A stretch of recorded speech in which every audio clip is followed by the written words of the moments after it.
আসসালামু আলাইকুম সম্মানিত ভিউয়ার, যে যেখান থেকে আমাদের এই ভিডিওটা দেখতেছেন সবার সুস্বাস্থ্য কামনা করে আজকের এই ভিডিওটা শুরু করছি।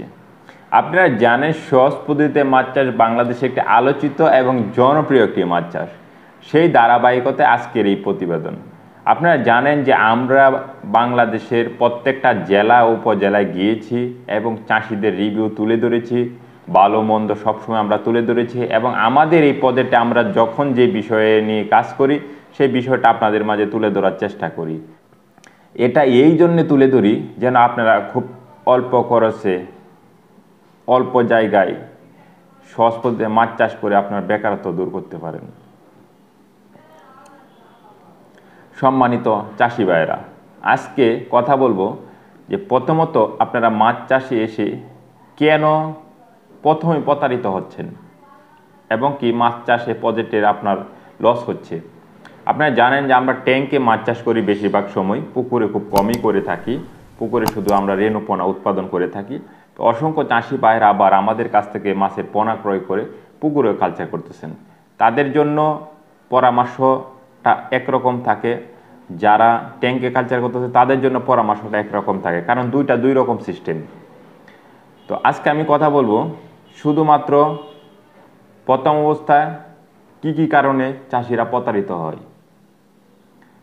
দেখেন, একটা মাছ চাষ যদিও বলি আমরা সহজ পদ্ধতিতে মাছ চাষ, তবুও কিন্তু আপনাকে গাইডলাইন লাগবে মাছ চাষ করতে গেলে।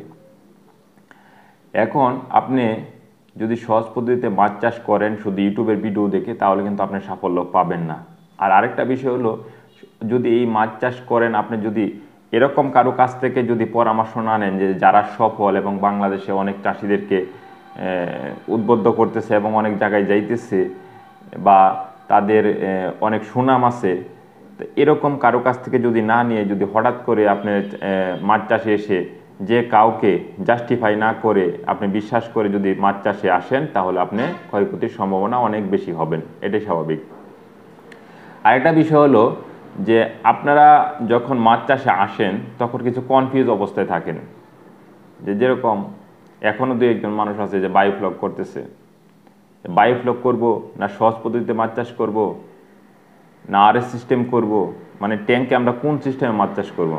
তা আমি আপনাকে সবসময় একটা কথা বলি, যারা বায়োফ্লক করে তাদের একটাই ধান্দা যে তারা সামান বিক্রি করে, তারপরে খবর রাখে না। কারণ বায়োফ্লকের একটা ট্যাঙ্ক করতে গেলে অনেক টাকা খরচ হয়, আমি প্রত্যেকটা ভিডিওতে বলি। অক্সিজেন মোটর এই সেই অনেক কিছুই লাগে।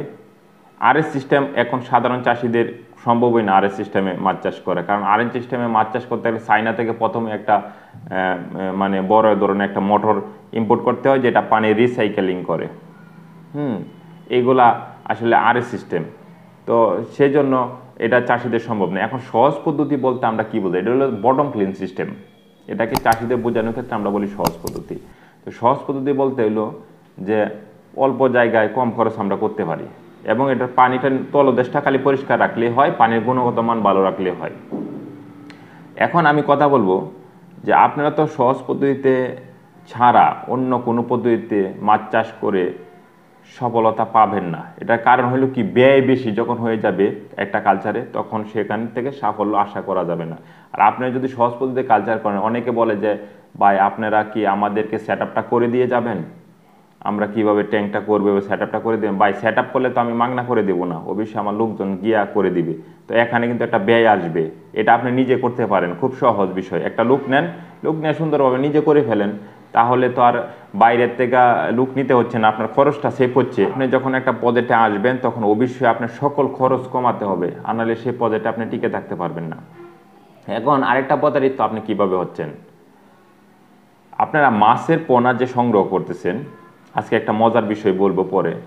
মাছের পোনা সংগ্রহ করতেছেন, অনেকে বলতেছে ভাই 500 লাইনের মাছ, মানে 500 পিসে কেজি বা 1000 পিসে কেজি, শুধু 80 পয়সা 1 টাকা পিস আমাদের কাছে পাবেন, আমরা সারা বাংলাদেশে মাল দিই, এই সেই এত সস্তা এবং কি সাইজও মাছ বড়। তো তখনই এই চাষি ভাইয়েরা কি করেন যে এই মাছটাই নিয়ে নেন, অল্প দিনে কালচার করতে পারবেন এরকম ভেবে। তো আমি আপনাদেরকে বলবো যে সাইজে আপনাকে বড় দিচ্ছে, দামেও কম রাখতেছে, বাংলাদেশে এরকম কোনো জায়গায় হয় না যে কম দামে ভালো মাল, কখনো পাবেন না আপনি। তা আপনারা যখন কম দামে ভালো মাল আনতে যান তখনই দেখা গেছে কি প্রজেক্ট লস হয়। এটা হওয়ার কারণ কি? কম দামে যে উনি আপনাকে যে মালটা দিচ্ছে এটা হলো আপনার চাপের মাছ হতে পারে যে এই পুকুর থেকে 10 লাখ মাছ ছিল, সব বিক্রি হয়ে গেছে গা, এই মাছগুলা ছোট পরে আসিল, এই মাছগুলো একটু সাইজ মাইজ করে একটু বড় করে তারপর আপনার কাছে বিক্রি করছে। অবশ্যই হবে, আর নাইতে এত বড় মাছ কম দামে আপনি পাবেন কেন, আপনাকে দিবে কেন?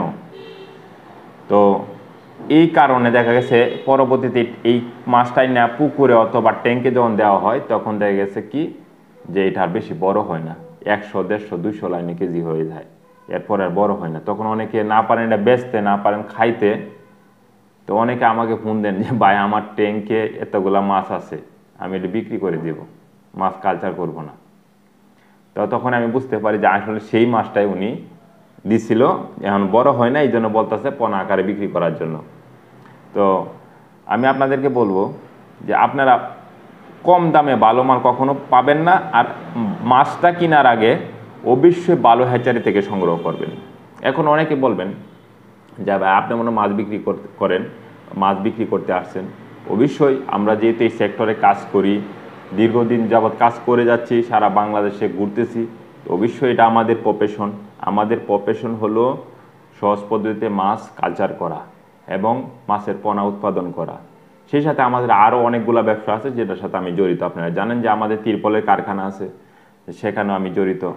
মানে আমরা অনেক মাল্টিপল ব্যবসা করি, কিন্তু মেন ব্যবসা হলো কি আমাদের সহজ পদ্ধতিতে মাছ চাষ করা, যেটা থেকে আপনারা দেখবেন যে যখন আমি 4-5 বছর আগে মানে ওই ভিডিও পাবলিশ করতাম তখন এটার থেকে আমি উঠে আসছি। খুব আমি একজন প্রবাসী ছিলাম, কিভাবে উঠে আসছি প্রতিনিয়ত আপনাদেরকে ভিডিওগুলো দিয়েছি, আপনারা দেখেছেন।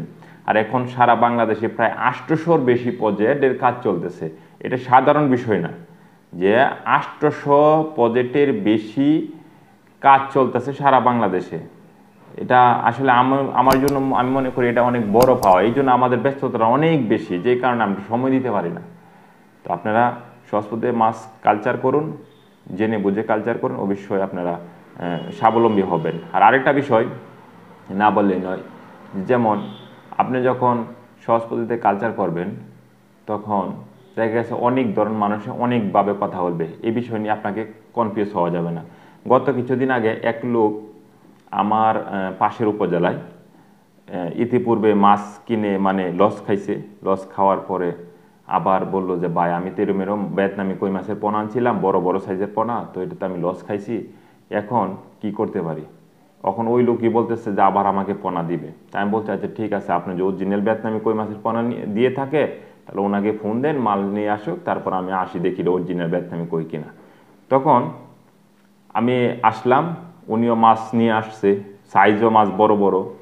আসার পরে এখন যখন মাছটা যখন হাউজে ডালতেছে তখনই আমি বললাম যে কিছু মাছ পরীক্ষা করেন। তখন দেখলাম এই অরিজিনাল ভিয়েতনামি কই মাছের ভিতরে মিক্স কই হান্দায় মানে ঢুকাই দিছে, মানে মিক্স কই ঢুকাই দিছে, যেটা ওই মনে করেন ওই মানে সব মিলায় থাই কই দেশি কই মিলায় মিক্স করে একটা ঢুকাই দিছে এক। দ্বিতীয়ত হইলো যে মাছ হইলো যেটা মানে চাপের মাছ, মানে এগুলা মাছ বড় হবে না। যারা মাছ চাষ করে বা মাছ নিয়ে গবেষণা করে তারা মাছ দেখলে বুঝতে পারে যে আসলে কোনটা চাপের বা কোনটা কীরকম, কোনটা এ গ্রেডের মাছ, এগুলো মাছের আকার দেখলে বোঝা যায়। তো এগুলা বড় হবে না, এরকম একটা অবস্থা সিচুয়েশন। তখন আমি ওনাকে জিজ্ঞাসা করলাম যে এটা তো অরিজিনাল ভিয়েতনামি কই না, আর উনি তখন আমাকে দেখে চিনে ফেলছে যে ভাই আপনি এখানে কি করেন? তখন আমি বললাম যে এটা আমার ভাইয়ের প্রজেক্ট। আপনি না সারা বাংলাদেশে মাছ বিক্রি করেন? আমি তো বিক্রি করি। তো আপনার এখান থেকে উনি মাছ নিয়ে আসছে, আসার পর উনি ক্ষয়ক্ষতি হওয়ার পর আমাকে ফোন দিছে, আজকে আপনার মাছগুলো দেখতে আসছে আমি, যে কীরকম মাছ দিয়ে মানুষকে প্রতারিত করছেন। তখন মানে এরকম একটা অবস্থা হয়েছে যে উনি মানে হাতে পায়ে ধরতেছে যে ভাই মানে আমরা মানে মাছটা আরেক জায়গাতে কিনে আনছি, এই সেই অনেক ধরনের কথাবার্তা বলতেছে। আসলে ওই লোকটা, যে লোকটা মাছ দিচ্ছে, এই লোকটা একটা হকার, মানে অন্য আমাদের মতো হ্যাচারিতে আসে ওনার ভিডিও করে কইরা আবার দেখা গেছে বাদগ্রস্ত যে মালগুলো থাকে মালগুলো বিক্রি কইরা তারপর ওনার টাকা দেয়।